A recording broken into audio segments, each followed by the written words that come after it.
Welcome to the second part of the Sizzle Season saga. You can watch these parts in any order, but these videos are predictions and wish lists for the probably final season of Splatoon 3.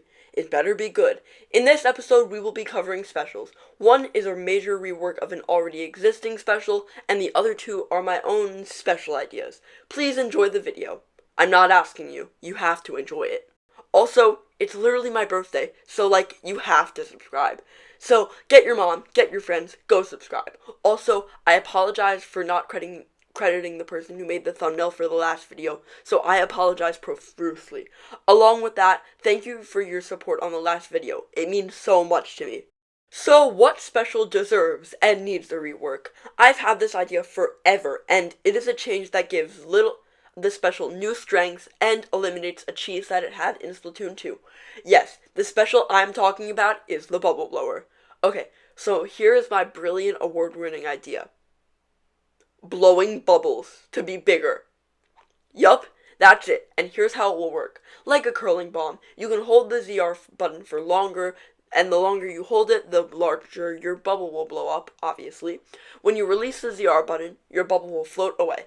The longer that you hold the button, the bigger the bubble will be, and the bigger it is, the easier it is to pop. However, the smaller bubbles will be faster. The bigger bubbles are obviously better, but you will have to charge them, which could either result of you getting splatted or the special duration running out.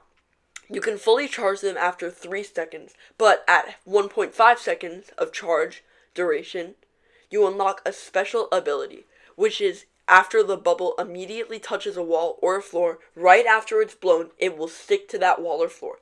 Also, shortly after you blow the bubble, there is a period where you cannot throw any bombs. This stun lasts longer the bigger the bubble is. This might have been confusing, so here's a graph that I made, which basically is the stats of the special, but it could be changed because I do not know much about balancing. And if you watch the other video, here's how it will be incorporated into the new King Salmonid. The boss will start out spitting these mini bubbles. They will be as tiny as they're allowed to get, and only the ones with open eyes will spew these bubbles. But when an eye opens after being closed, every salmonid will blow the biggest bubbles, and it will get really overwhelming in the stage if that happens. That's the idea. If you watched both of these videos, thank you so much. Next is a new special idea that I came up with myself. It will be quick because it's not as detailed as the last one, and honestly not as good. It's just a really big explosion, but the twist is, it's a third ink color. So if it's a blue versus yellow match, then the explosion will be pink, and it can harm both enemies and teammates, so you have to strategize really where you put it. It will also be completely massive, which means it could destroy your enemies, but it can also destroy your entire team. The properties of the explosion will be just like a fully charged ink bag. Also, since I forgot about this in the last video, here are some kit ideas. Tri-Stringer with Suction Bomb Trizuka, Splash-O-Matic Toxic Mist Zipcaster, Splatana Stamper Fizzy Bomb and Kraken. By the way, this one was a suggestion from a great viewer of the last video.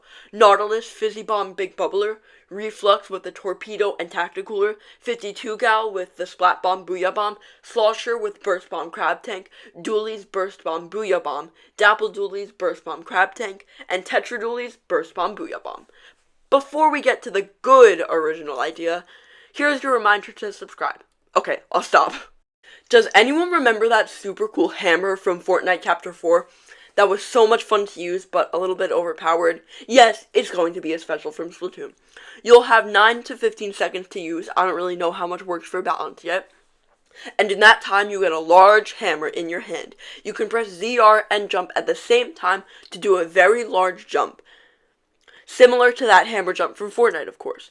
If you do a large jump, you automatically have to do a grand slam at the end, and you can't not do it. You're forced to. Once you hit the ground, a bunch of ink will arise from your hammer, and up from the ground, and out of your hammer. If the enemy is directly under the hammer, it will do 120 damage. If they're in the area around it, it will do 90, and the rest will do 60.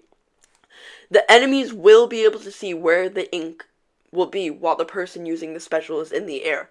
If you don't jump, you can just hit the hammer on the ground, which inks a lot less with no ability to do 90 damage. You're stuck between 120 or 60. There's a third way to hit this hammer, which you have to spin to do. It's just a sideways hit. Or you could do a 360 spin to do, and it does exactly 100 damage. But there's no indirects, and it inks a lot less, if not at all.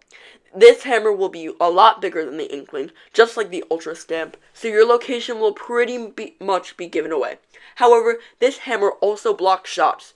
It also can't be a hammer, since we already have that in the game already, and Splatoon will get completely flamed for copying Fortnite, so let's call it the Super Axe. What special do you want to see from a previous game? Or what special idea have you been keeping to yourself that you absolutely need to share with the world because it's just so good?